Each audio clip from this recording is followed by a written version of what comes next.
2020년 3월 22일 주일 예배를 함께 시작하도록 하겠습니다. 우리 비전을 선포함으로 예배를 시작하도록 하겠습니다. 우리는 잃어버린 영혼을 전도하여 하나님 아버지를 만나게 하며 양육하여 제자로 성장케 하고 하나님을 예배하고 사람들을 섬기게 하여 국내외로 파송하여 성도함으로 하나님의 나라를 이루어가는 교회입니다.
하나님, 저희들이 큰 어려움 가운데 처해 있습니다.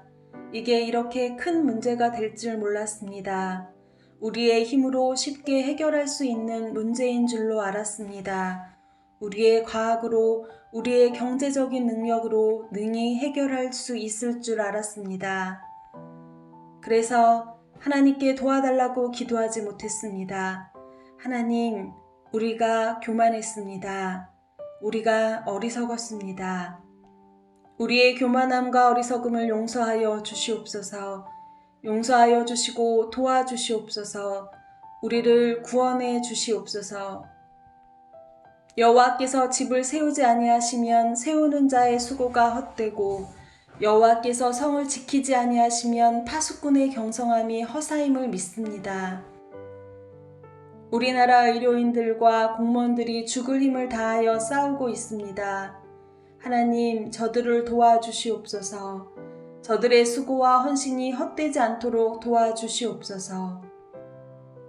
맥없이 방역망이 뚫리고 있는 나라들이 있습니다. 더 이상의 방역을 포기한 나라가 있다는 말도 들립니다. 막아 주시옵소서. 도와주시옵소서. 막지 못하고 계속 뚫려서 이 바이러스가 아프리카나 가난한 나라들로까지 나가게 되면 세계적인 재앙이 됩니다. 많은 사람들이 죽어야만 합니다. 특히 가난한 사람들이 위험합니다. 힘없는 나라와 백성들이 상상을 초월한 고통을 당해야만 합니다. 하나님 도와주시옵소서. 지켜주시옵소서. 우리를 불쌍히 여겨주시옵소서. 확진 판정을 받고 격리 중에 있는 사람들이 있습니다. 저들 중에는 중증 환자들도 있습니다. 치유하여 주시옵소서. 저들의 생명과 건강을 지켜주시옵소서. 경증 환자들도 치료가 잘 되어 중증으로 발전되지 않고 빨리 회복되어 태어날 수 있게 해주시옵소서. 그리고 이 코로나 바이러스의 확산을 막아 주시옵소서. 코로나19로 인하여 급격히 경제가 무너지고 있습니다. 가난한 이웃들이 속수무책으로 무너져가고 있습니다. 하나님 도와주시옵소서. 저들이 무너지지 않도록 지켜주시옵소서. 돕는 손길들이 일어나도록 도와주시옵소서. 돕는 손들이 많아지므로 전화위복의 역사가 일어나게 해 주시옵소서. 서로 돕고 섬기며 사랑하는 일들이 성해지므로 오히려 세상이 더 따뜻해지게 해 주시고 오히려 더 세상이 살만한 세상이 되게 해 주시옵소서. 현장에서 병마와 싸우며 환자들을 위하여 사투를 벌이는 의료인들과 공무원들 그리고 봉사자들을 축복하여 주시옵소서.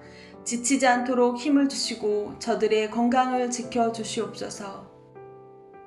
이 모든 일이 하나님의 은혜로 다 수습되고 해결되어 다시 일상으로 돌아가게 되었을 때 마스크 없이 자유롭게 사람들을 만나며 이야기하며 차와 음식을 나누며 함께 예배하는 소소한 일상이 다 하나님의 크신 은혜임을 잊지 않게 하옵소서. 작은 일 하나에도 기뻐하고 감사할 줄 아는 사람이 되게 해 주시옵소서. 예수 그리스도의 이름으로 기도하옵나이다. 아멘.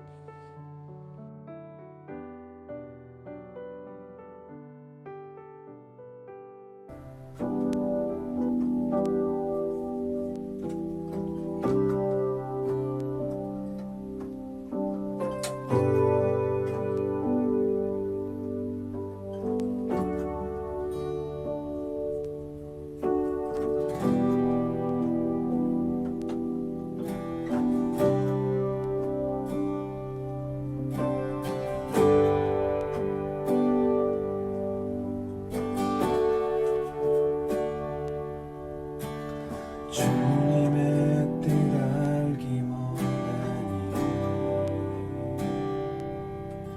주의 길을 내게 가르치소서. 진리로 날 인도하시고 성령으로 나를 가르치소서. 주의 성령은 선하신 분이니 나를 바른 길로 인도하소서. 주의 말씀 앞에 순종하오니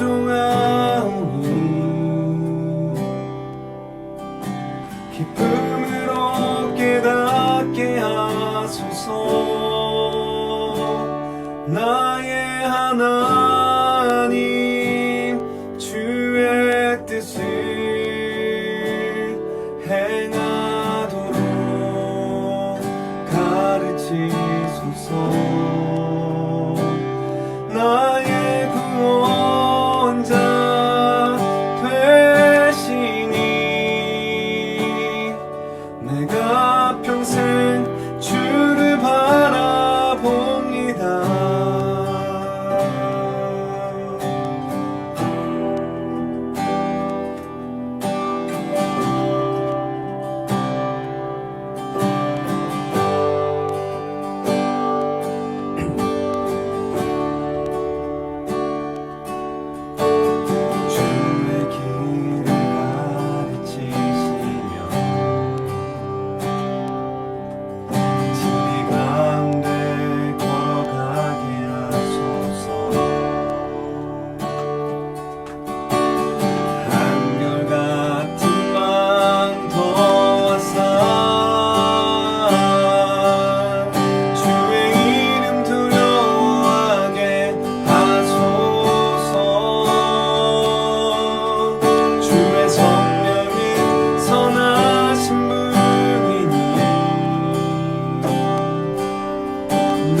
기쁨으로 깨닫게 하소서. 나의 하나님 주의 뜻을 행하도록 가르치소서. 나의 구원자 되시니 내가 평생 주를 바라봅니다. 나의 하나님 주의 뜻을 행하도록 가르치소서. 나의 구원자 되시니 내가 평생 주를 바라봅니다.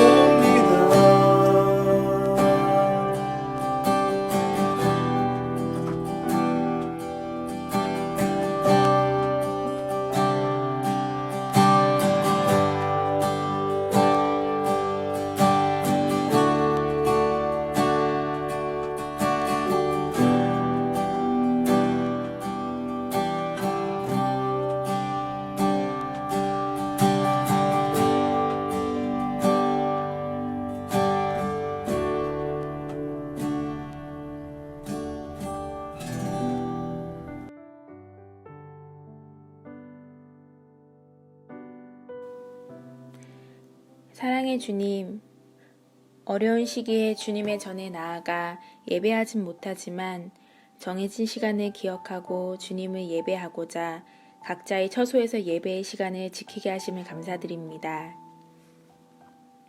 주님, 우리 모두는 지금 힘든 때를 보내고 있습니다. 혹독한 추위가 지나고 파릇파릇 새싹이 나는 봄을 맞이하여 아이들은 학교에 나가 친구들을 만나고 교실에서 공부해야 하는 때이지만 우리 아이들과 학생들은 학교에 가지 못하고 집에 갇혀 있습니다.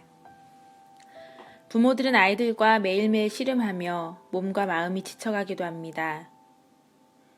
경제는 침체되어 어려움을 겪고 있는 사람들이 많이 있습니다.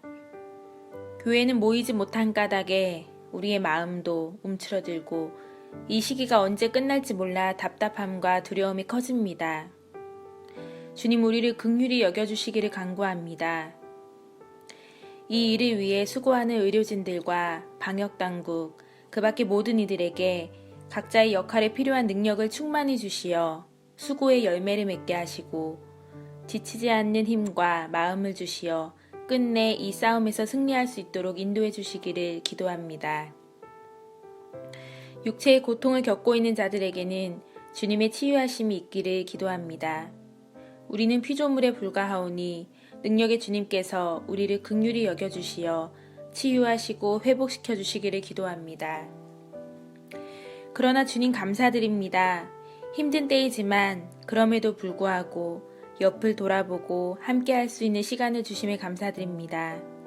누군가는 헌신하고 자원하여 자신의 시간과 자원을 희생하며 섬깁니다. 또 누군가는 넉넉한 형편이 아니지만 풍족한 마음으로 적은 물질도 나눕니다. 우리는 그동안 너무나 당연시 여기며 지내던 소소한 일상을 그리워하며 감사도 배우게 되었습니다. 힘들다고 어렵다고 두려워하며 움츠리고만 있는 것이 아니라 주님이 우리에게 주신 것으로 나누게 하시고 섬기게 하시어 주님이 가르쳐 주신 대로 세상을 섬기는 빛과 소금 같은 그리스도인이 되게 하여 주시옵소서. 감사를 배우는 기회가 되어 우리의 입술로 감사를 고백할 수 있게 하여 주시옵소서. 사순절 기간을 보내고 있습니다. 예수님의 오심과 죽으심, 그 희생과 사랑을 당연시 여기는 교만을 범하지 않게 하시고 그 사랑을 다시 새롭게 묵상하며 감사할 수 있는 저희들이 되기를 기도합니다. 우리의 고통 가운데 찾아오신 주님, 우리를 다시 회복시키시고 새 삶을 허락하신 주님, 고통의 때에 주님이 계셔 기도할 수 있음에 참 감사드립니다. 함께 한 자리에 모여있지는 않지만 우리 각 사람들에게 한 성령님께서 동일한 은혜를 주시어 이 예배를 통해 우리를 회복시키시고 주님의 뜻을 깨닫게 하시어 이번 한 주도 주님의 자녀로 살아가는 삶이 되게 하여 주시옵소서. 우리를 죽음에서 구원하시고 새 삶을 주신 우리의 구원자 되신 예수님의 이름으로 기도드립니다. 아멘.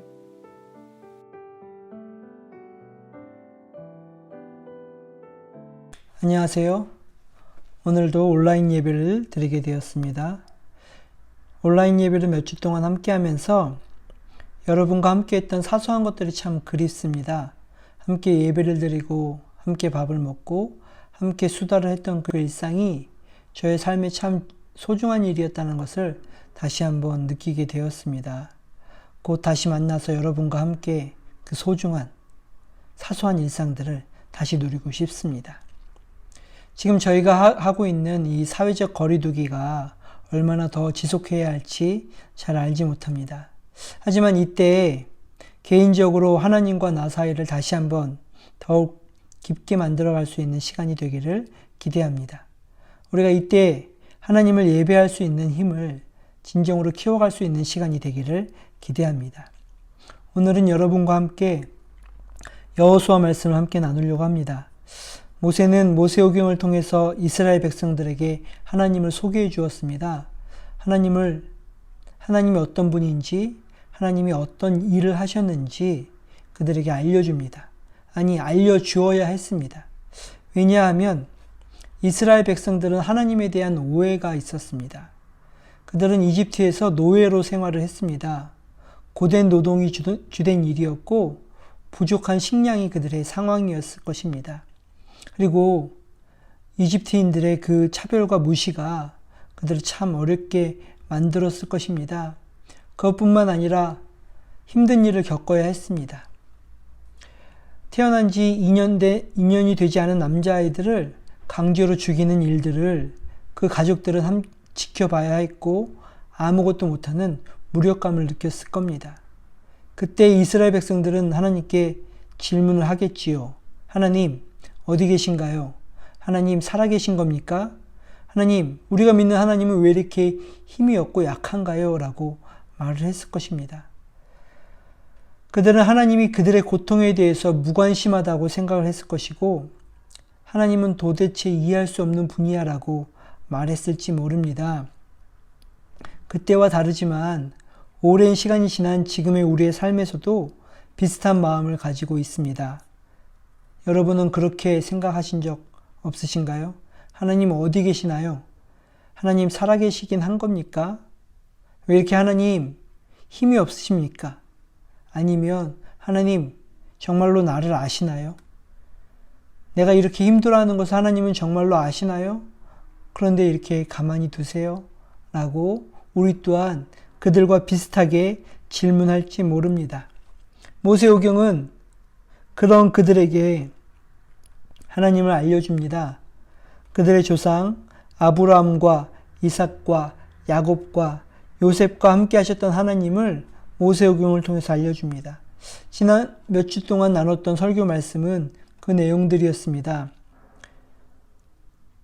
천지를 만드신 그 하나님이 이제 우리의 삶에서 새로운 일을 하실 수 있어. 우리의 삶에도 창조를 하시는 분이야 라고 창세기 2장에서 말씀하였고 창세기 12장을 보면서 아브라함 한 사람에게 개인적으로 다가가 그의 인생을 책임지시고 그의 인생을 이끌어 가시는 그 하나님, 결국 그 아브라함에게 나는 너의 친구야 라고 말하는 그 하나님의 모습을 보게 되며 우리 안에 친구로 오신 그 하나님을 보게 됩니다. 레위기에서 나오는 십계명은 그것을 증명해 주고 있습니다. 십계명의 제1계명은 나와 너 사이에 다른 신을 두지 말아라 라는 말씀입니다. 근데 그 말씀을 다시 풀이해 보면 나의 얼굴과 너의 얼굴 사이에 다른 것을 두지 말자라고 하는 말씀이지요. 마치 하나님이 연애하듯 우리에게 우리 사이에 다른 것을 두지 말자라고 이야기하는 본문입니다. 그 정도로 친해지고 싶으신 분이 바로 하나님이시라고 말씀하고 있는 거죠. 그것뿐만 아니라 이제 우리가 다르게 살아가자라고 하나님은 우리에게 말씀해 주십니다. 이집트와 가나안 사람들과 다르게 불안과 두려움 때문에 자기중심적으로 살아가고 돈이 되는 일이라면 자기의 자녀를 바칠 수 있는 그런 마음이 아니라 우리가 이제 거룩하게 살아가자라고 하나님이 제안합니다. 내가 거룩하니 너희도 거룩해지라라고 말하는 거죠. 그 거룩이란 말은 그 말씀을 보면 하나님을 사랑하고 이웃을 사랑할 수 있는 사람, 이제 자기만이 아니라 다른 사람을 사랑할 수 있는 그 마음을 가진 사람으로 우리가 살아가자, 우리가 그렇게 달라지자라고 말하고 있습니다. 신명기에서는 다시 말하고 있죠. 하나님이 우리를 어떻게 사랑했는지 보여주고 하나님이 우리에게 기대하시는 사랑이 무엇인지를 말씀해 주십니다. 마음을 다하고 뜻을 다하고 힘을 다해서 하나님을 사랑하는 것, 그 사랑을 가지고 있는 사람이 참 행복한 사람이야 라고 모세는 신명기를 통해서 말하고 있습니다. 이 모세오경을 통해서 우리가 알 수 있는 것은 하나님이 참 능동적으로 우리에게 일하신다는 것입니다. 그리고 적극적으로 우리에게 다가오신다는 것이지요. 모세오경을 한 번에 읽어보면 하나님이 우리의 인생을 이끌고 가신다는 느낌을 받게 됩니다. 하나님이 가만히 있는 분이 아니라 어디 없어진 분이 아니라 우리의 인생에 찾아오셔서 우리를 이끄시는 분이라는 것을 알게 됩니다. 아브라함에게 찾아가 그의 인생을 이끄시고 그에게 친구라 말하셨던 그 하나님, 이스라엘 백성들이 이집트에서 어려워할 때 모세를 보내셔서 그들을 구출하시는 그 하나님, 그들이 탈출한 것이 아니라 하나님에 의해서 구원된 사람임을 성경을 통해서 볼 수 있습니다. 광야에서 그들이 아직 종의 모습을 버리지 못하고 불안해하며 염려하며 지내는 삶을 살다 할지라도, 그래서 잘못된 선택을 한다 할지라도 하나님은 오랜 시간을 기다려서라도 그들을 다시 훈련시키며 만들어 가십니다. 하나님이 그들을 다시 만들고 싶어하는, 회복시키고 싶어하는 그 하나님의 모습을 우리는 볼 수 있습니다. 다른 말로 한다면 정말로 능동적으로 그리고 적극적으로 우리의 삶에 일하시는 분이 하나님이라고 우리는 생각해 볼 수 있습니다. 이제 여호수아서는 하나님의 중심에서 약간 다르게 우리 중심으로 넘어오게 됩니다. 그동안 하나님에 대한 관심이 모세오경에 드러났다면 이제 여호수아의 관심은 이제 우리가 어떻게 할 것인지, 우리가 하나님의 일에 어떻게 동참할 것인지에 대해서 기록하고 있습니다. 그걸 보면 성경은 믿음과 삶이 나눠지지 않습니다. 하나님을 아는 것과 내가 살아가는 것이 다르지 않다고 말하고 있습니다. 하나님을 아는 것이 내 삶에 나타난다고 말하고 있습니다. 믿음과 삶이 분리되지 않는 것이 신앙이라고 성경은 말하고 있습니다. 이것은 모세오경에만 드러난 말이 아니라 성경 전체를 통해서 이야기하는 말입니다. 바울도 성경을 그렇게 기록하고 있습니다. 신약성경 로마서에서도 1장과 11장에서 나타난 하나님의 원대한 계획이 무엇인지, 하나님의 구원의 방식이 무엇인지, 우리를 어떻게 생각하시는지가 하나님의 은혜에 대해서 기록한다면 12장부터는 우리의 삶에 대해서 이야기하고 있습니다. 우리가 어떻게 살아낼 것인지. 에베소서 말씀도 마찬가지입니다. 1장과 3장에서 그 은혜에 대해서 이야기한다면 이제 우리의 삶에 대해서 4장부터 이야기를 합니다. 예수님도 똑같이 말씀하고 있습니다. 이제 내가 너희에게 보여준 것처럼 이제 너희도 가서 행해라 라고 말씀하고 있는 거지요. 그러니 성경은 믿음과 하나님에 대한 암과 우리의 삶이 결코 분리되지 않다고 이야기를 하고 있습니다. 그러면 우리는 한번 생각해 봐야 합니다. 우리가 믿는 그 신앙이 우리의 삶에서 어떻게 나타나는가? 내가 하나님을 아는 것과 나의 삶은 괴리가 없고 일치하고 있는가? 하나님을 아는 것이 내 삶에 드러나고 있는가? 우리는 다시 한번 질문해 봐야 합니다. 그리고 정말로 우리가 기도해야 할 기도 제목은 그것입니다. 하나님을 아는 그 지식이 나의 삶에 나타나게 해주세요. 우리가 하나님을 알아갈수록 우리의 삶에 그것이 나타나게 해주세요 라고 날마다 기도할 수 있어야 될 것 같습니다. 이제 이스라엘 백성들은 가나안 땅에 들어가게 되면 그 하나님에 대해서 알았는데 그의 삶을 살아내야 합니다. 온전히 그들의 힘으로 하나님의 은혜를 살아낼 수 있도록 그들이 노력해야 합니다. 그런데 이스라엘 백성들이 들어가야 할 그 땅은 빈 땅이 아니었습니다. 그 땅에는 먼저 살고 있었던 가나안 사람들이 있었습니다. 그들은 그곳에서 성을 짓고 군대와 무기를 갖추고 있었고 많은 재물들을 모아둔 곳이 바로 그것이었습니다. 이집트의 문화처럼 자신의 힘을 키우기 위해서는 누구든 힘이 있어야 돼. 힘을 키우기 위해서는 무엇이든 할 수 있어 라고 말하는 것이 그곳의 문화였습니다. 그런 문화를 가진 곳에 이스라엘 사람들이 이제 걸어서 들어가게 된다면 그들이 어떤 마음들을 갖게 될까요? 그 환경에 이겨낼 수 있는 힘이 있을까 생각해 보게 됩니다. 이스라엘 백성들은 먼저 40년 동안 광야에서 살았습니다. 유목 생활을 했습니다. 그들의 집은 텐트였습니다. 특별히 오늘 이 가나안으로 들어가는 이 사람들은 텐트에서 태어났고 텐트에서 자랐던 사람들입니다. 무언가 지어본 적이 한 번도 없었던 사람들인 거죠. 그런데 그들이 가나안에 들어가 여리고성을 처음 보게 되는데 그 성이 웅장하다면, 돌로 만들어서 높고 멋있어 보인다면 그들의 마음은 어땠을까요? 그들은 평생 텐트에 살았는데 어떤 사람은 튼튼한 집을 짓고 살아간다면 그들이 느꼈던 마음은 어땠을까 생각해 보게 됩니다. 그들은 광야에서 이스라엘 백성들이 먹었던 것은 딱 두 가지 음식이었습니다. 만나와 메추라기를 40년 동안 먹어봤죠. 다른 것은 한 번도 먹어보지 못했을 겁니다. 그런데 가나안 사람들은 다른 것을 먹으며 그것도 풍족하게 가지고 있어. 내일 먹을 거를 예비해 두었어 라고 이야기한다면, 그리고 그런 것을 본다면 이스라엘 사람들의 마음은 어땠을까요? 그들은 군사를 가져본 적이 없었습니다. 그런데 가나안 사람들이 무기를 가지고 있고 성벽을 가지고 있고 전투를 경험한 사람들이었다면 이스라엘 사람들이 그곳에 나아가 싸움을 하기 전에 그 환경들을 보면서 느꼈던 마음은 무엇이었을까 상상해 보게 됩니다. 물론 하나님이 가라고 하셨지만 그들이 두 눈으로 보게 되는 것은 그들보다 훨씬 많은 것을 가지고 있는 가나안 사람들이었을 것입니다. 그러면서 이스라엘 백성들은 두 가지 생각을 할 수 있죠. 첫 번째로는 왜 나는 이렇게 별 볼 일 없을까? 왜 내가 가진 것은 이렇게 연약할까? 라고 생각했을지 모릅니다.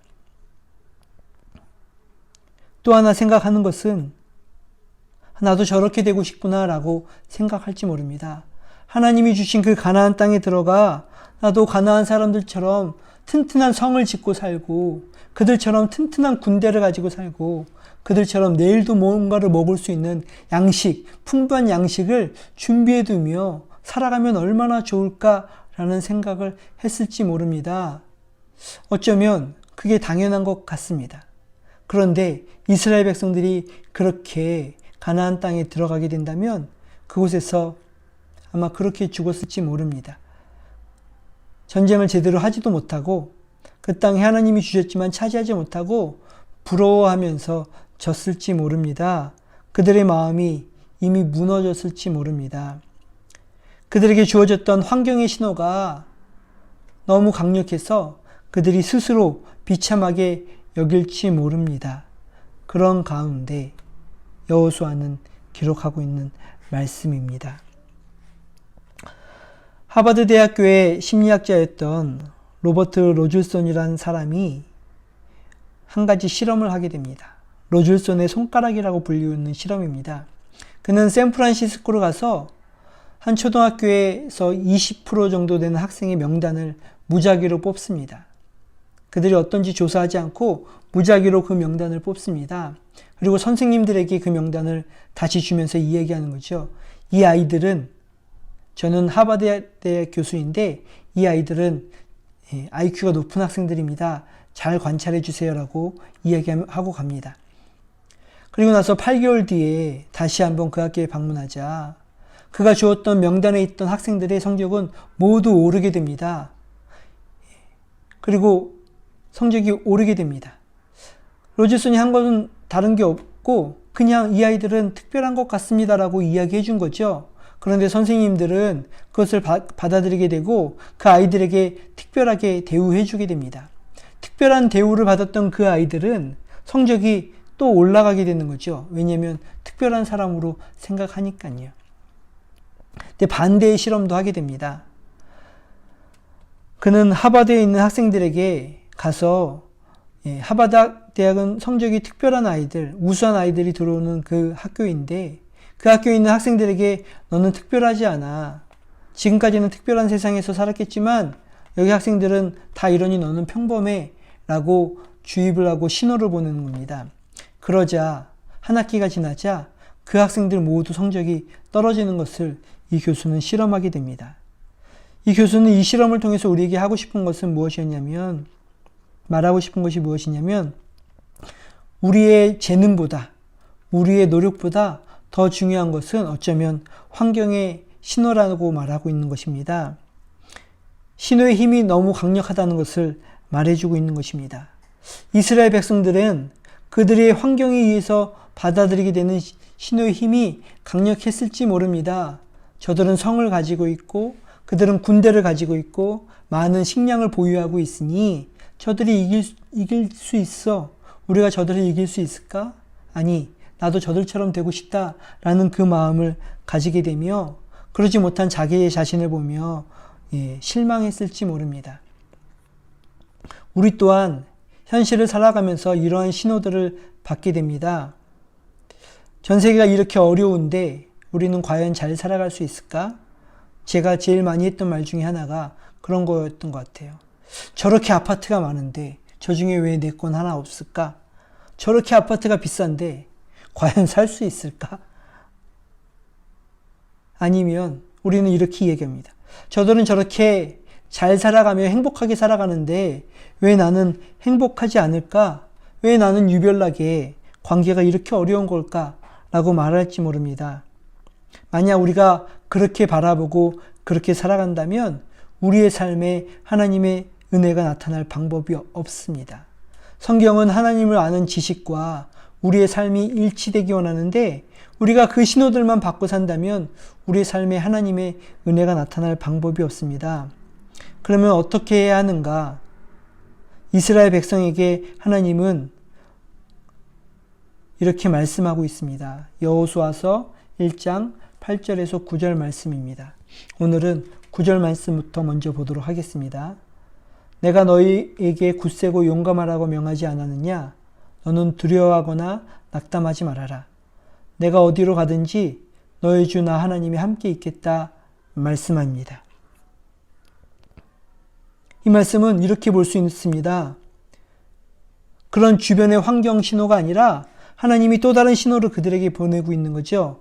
내가 너와 함께 할 거야. 어디로 가든지 나 하나님이 너와 함께 하겠다라고 하나님이 약속해 주는 겁니다. 너는 특별해. 너는 지능이 높아라고 말하는 그것과 마찬가지인 거죠. 하나님이 우리한테 친구가 된다 말하시고 하나님이 우리의 삶에 무언가를 시작하신다 말하시고 하나님이 할 수 있어라고 말하게 되는 겁니다.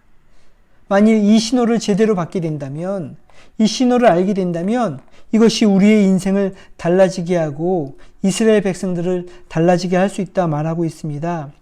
신약 성경에서도 말하고 있습니다. 예수님이 우리에게 이야기하는 것은 내가 내 안에 머물러라. 그리하면 나도 너희 안에 머물 거야 라고 말씀하고 있는 거죠. 성령님에 대해서도 그렇게 말씀하고 있습니다. 너희와 함께 계시고 또 너희 안에 계실 거야 라고 말하고 있는 거죠.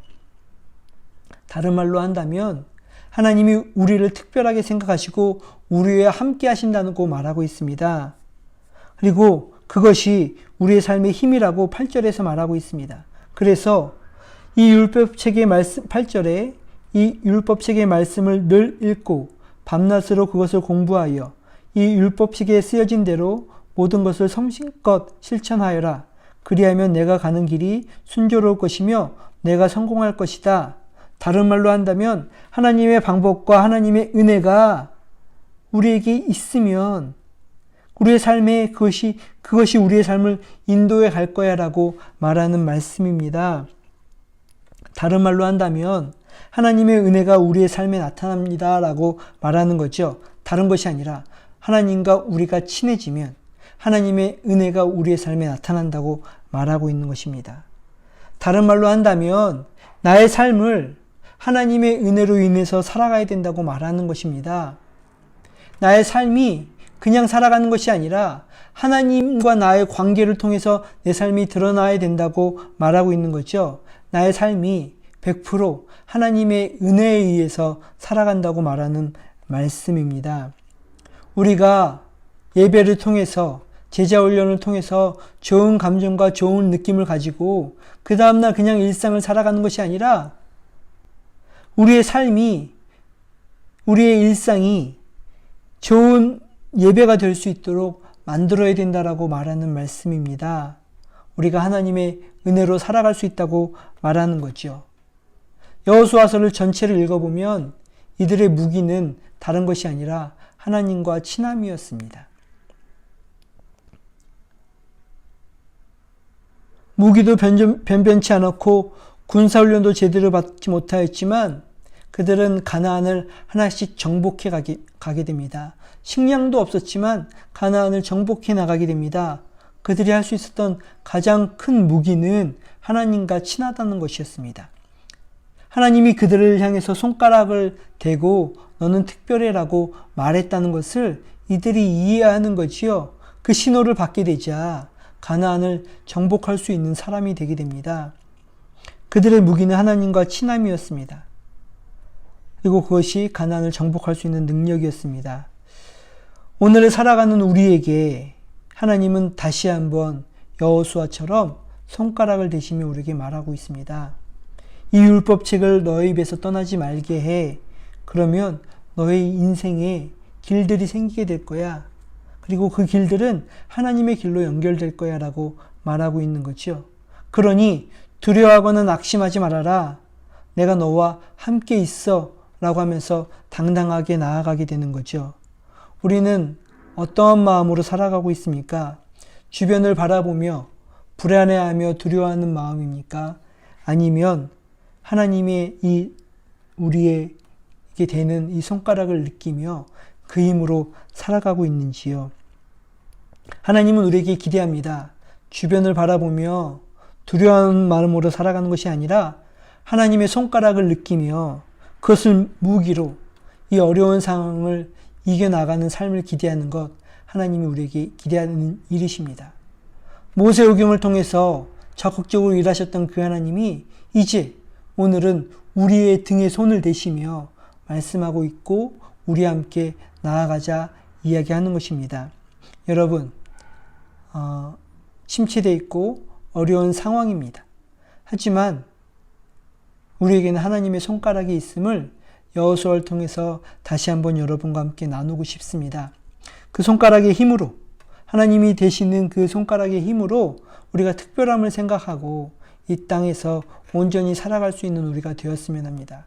한 주간 어려움이 있는 그 가운데 하나님이 우리에게 기대하시는 것이 무엇일까 돌아보며 그것을 위해서 기도하며 이겨내갈 수 있는 우리, 그리고 그 말씀이 있어서 말씀대로 행할 수 있는 우리, 그래서 어려운 상황이고 쉽지 않은 전 세계가 힘들어하는 이 상황에서도 우리가 비전을 가지고 꿈을 가지고 나아갈 수 있는 우리가 되었으면 합니다.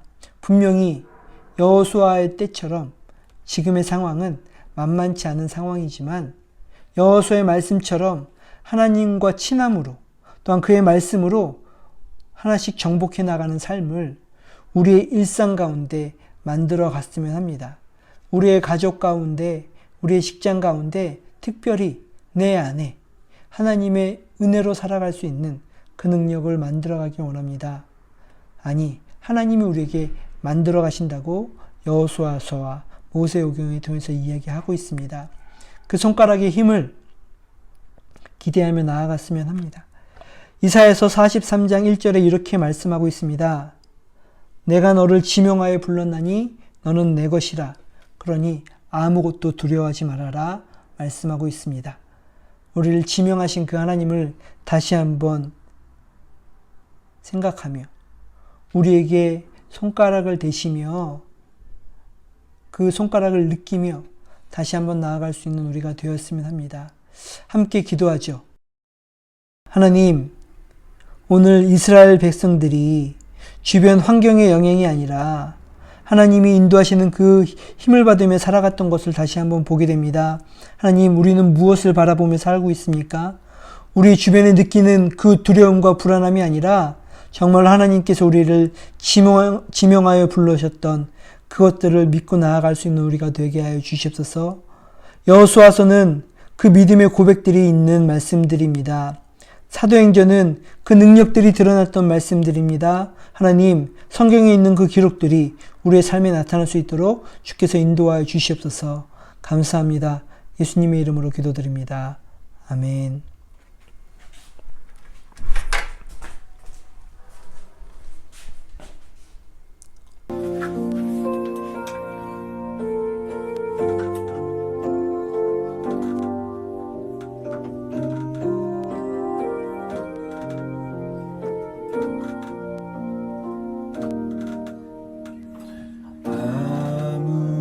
아무것도 두려워 말라. 주 나의 하나님이 지켜주시네. 놀라지 마라. 겁내지 마라. 주님 나를 지켜주시네. 내 맘이 힘에 겨워 지칠지라도 주님 나를 지켜주시네.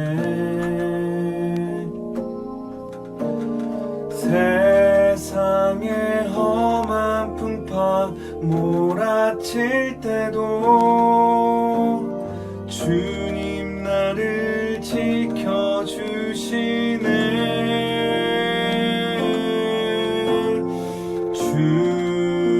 주님은 나의 산성,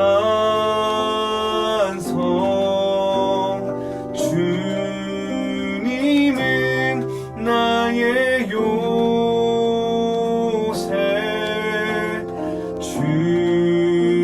주님은 나의 소망, 나의 힘이 되신 여호와.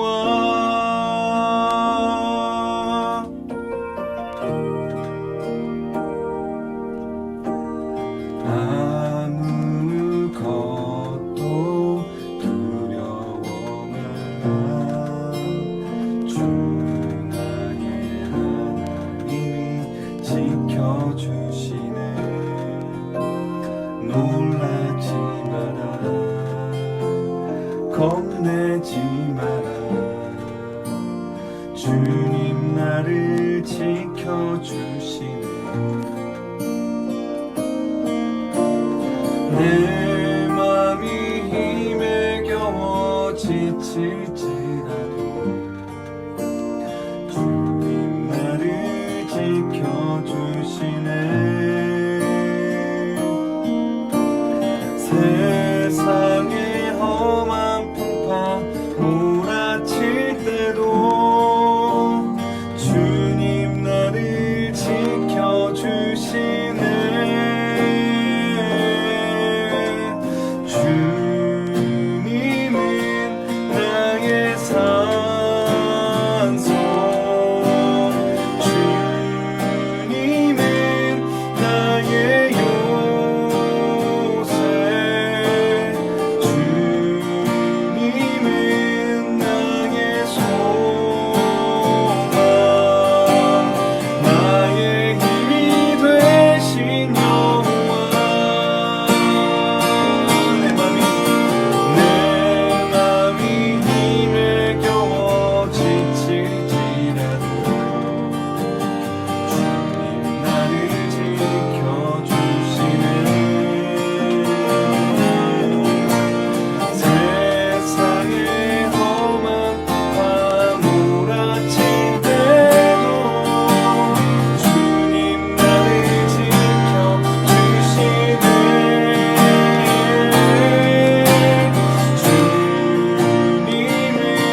주기도문으로 예배를 마치도록 하겠습니다. 하늘에 계신 우리 아버지, 아버지의 이름을 거룩하게 하시며 아버지의 나라가 오게 하시며 아버지의 뜻이 하늘에서와 같이 땅에서도 이루어지게 하소서. 오늘 우리에게 일용할 양식을 주시고 우리가 우리에게 잘못한 사람을 용서하여 준 것 같이 우리 죄를 용서하여 주시고 우리를 시험에 빠지지 않게 하시고 악에서 구하소서. 나라와 권능과 영광이 영원히 아버지의 것입니다. 아멘.